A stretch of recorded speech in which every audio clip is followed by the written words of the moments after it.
Hello, everyone. My name is Jacqueline Johnson.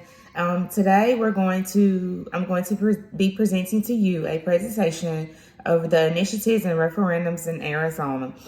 Throughout the presentation, I'm going to be giving definitions of what an initiative is and what a referendum is. We're going to be comparing and contrasting both initiatives and referendums. I'm going to be reviewing the pros and cons of both initiatives and referendums, and I'm going to be discussing how both support the idea of having a direct democracy as outlined in the Arizona Constitution. Okay, here we have it. What is an initiative and a referendum? An initiative is where the people or voters may propose new laws or make changes or amendments to constitution laws. This is normally done by gathering signatures from registered voters to place the issue on the ballot without the inclusion of legislator.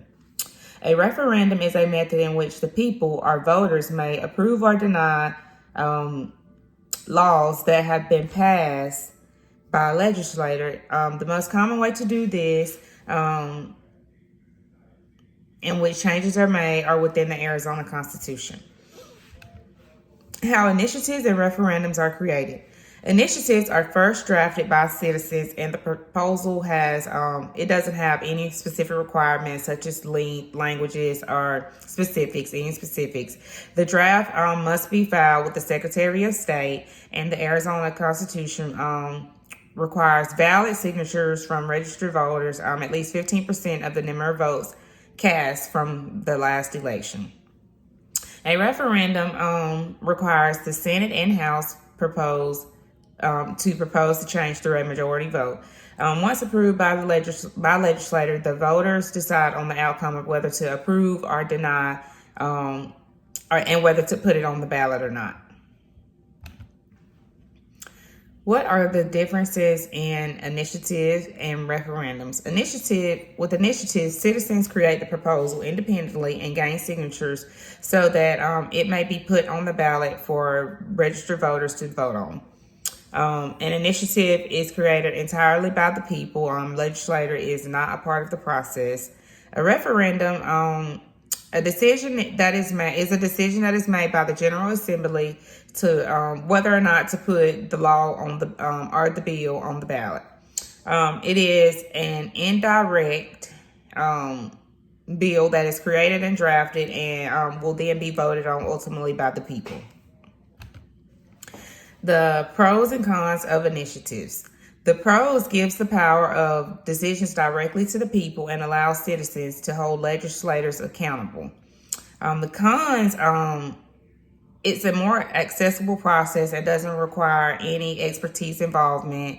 It does lead to poorly drafted laws because there are no official requirements for the drafts, and any registered voters can create and propose new laws. What are the pros and cons of referendums? The pros are it creates policies and procedures that reflects the majority's wills voted. It does create proposals drafted, and it negotiates things that aligns with the priorities of politicians with the people. The cons to referendums are it creates a community division, it creates a political division, and it does not allow the people to have full, ultimately, control of the proposed issues at hand. How initiatives and referendums support the idea of direct democracy. First, what is a direct democracy? A direct democracy is a form of government where the policies and laws are directed by the citizens, ran by the citizens, and it is not ran by the legislature directly. Initiatives, how do they support the idea of direct democracy?